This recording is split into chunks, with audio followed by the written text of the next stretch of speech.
Hi, I am really, really excited to share about my day today because I've had some pretty major breakthroughs for me.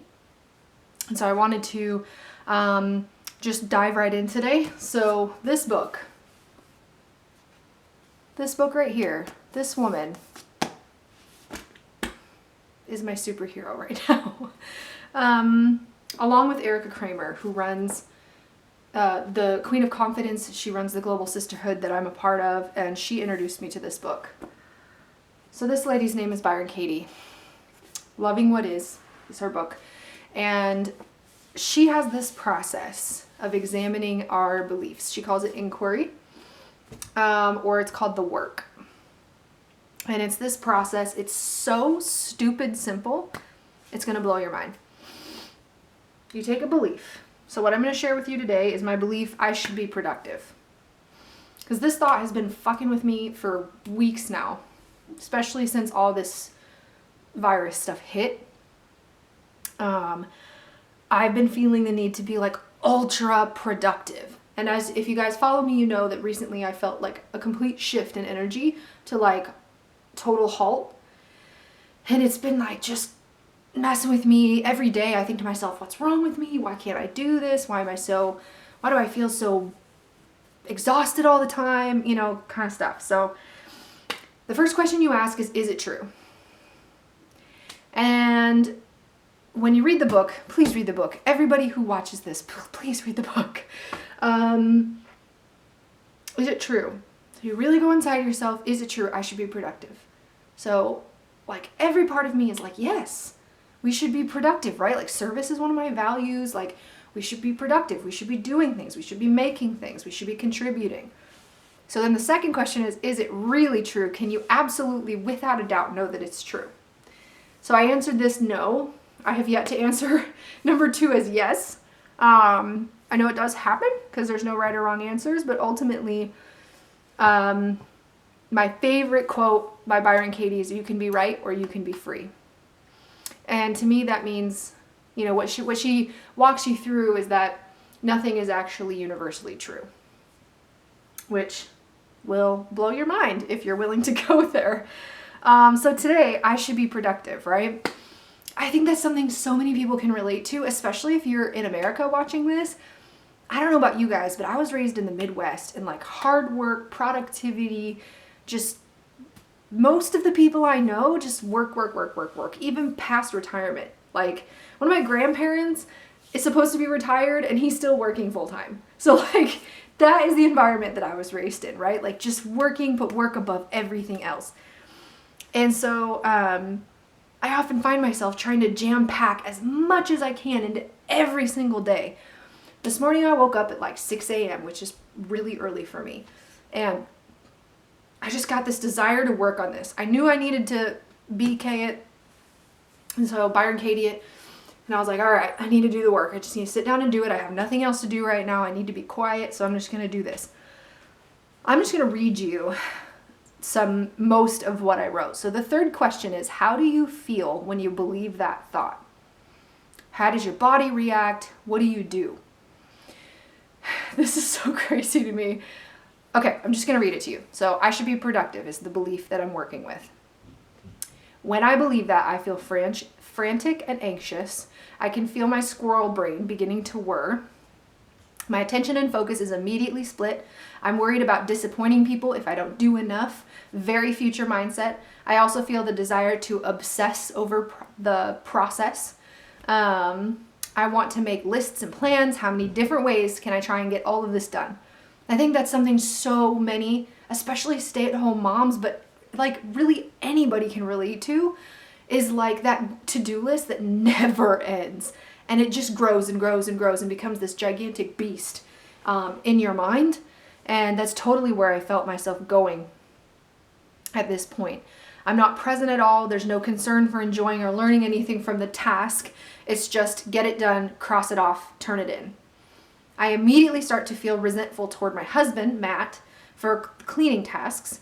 I start to dread housework or cooking especially. I feel overwhelmed just thinking about it, and I start worrying about time. Time is going so fast. So now I'm going past thinking of all the opportunities I've missed because I wasn't present. I feel sad and like my chest was really hurting, like I was heartbroken for all of the perceived missed opportunities when I wasn't present. What I call the grasping is present. I'm frantically looking for answers as to why I am this way, how to fix me. Self-judgment starts to kick in. It feels yucky. My stomach hurts. I feel a lot of tension, especially in my face and my jaw. I start judging the judgment. Then I feel guilty because Lyric often takes the back seat to everything else I feel I'm responsible for. I worry what he's learning from my behavior. Does he feel like I don't value him? I'm going future with him now. Have I already fucked him up? Holy shit. That's why I feel like I have to quit work and class right now so I don't miss a second of this next baby's life.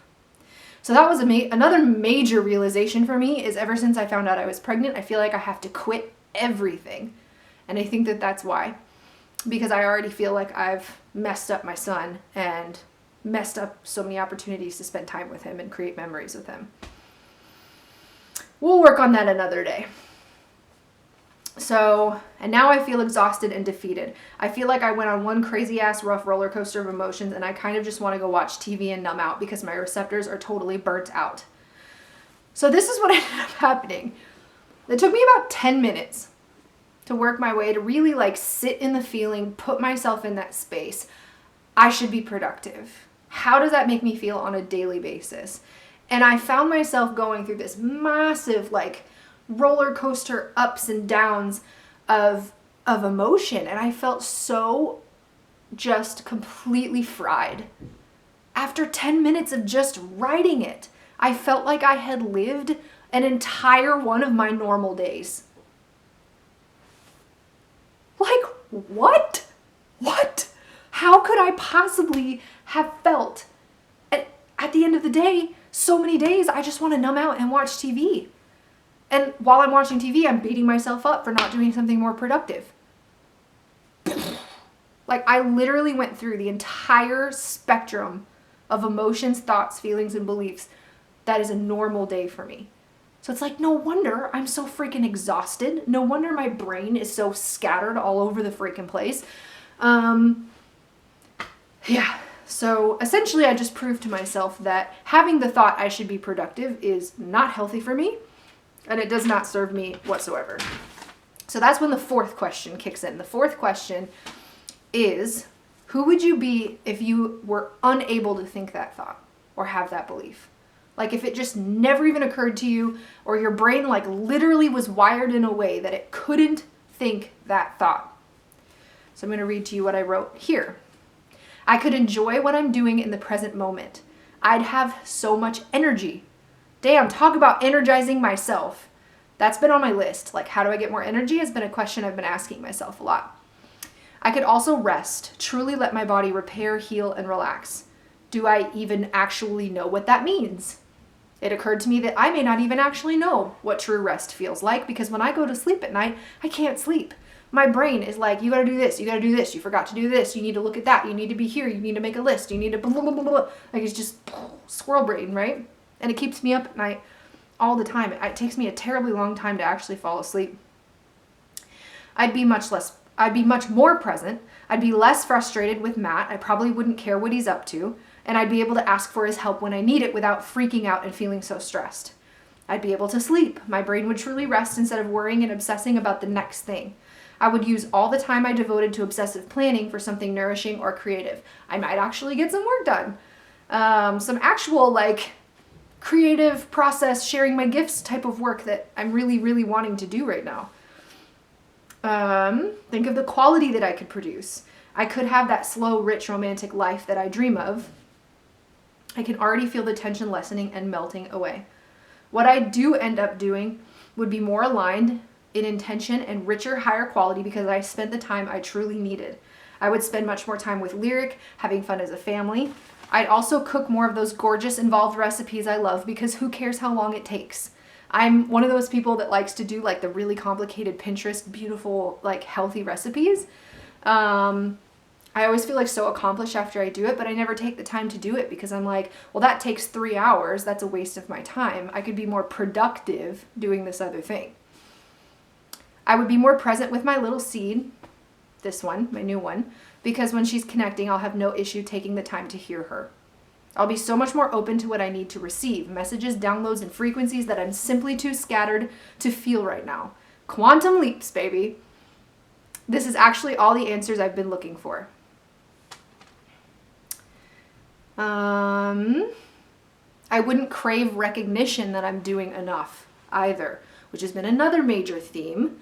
In my life right now, I'm being really pulled to recognize and affirm myself and stop looking for that externally.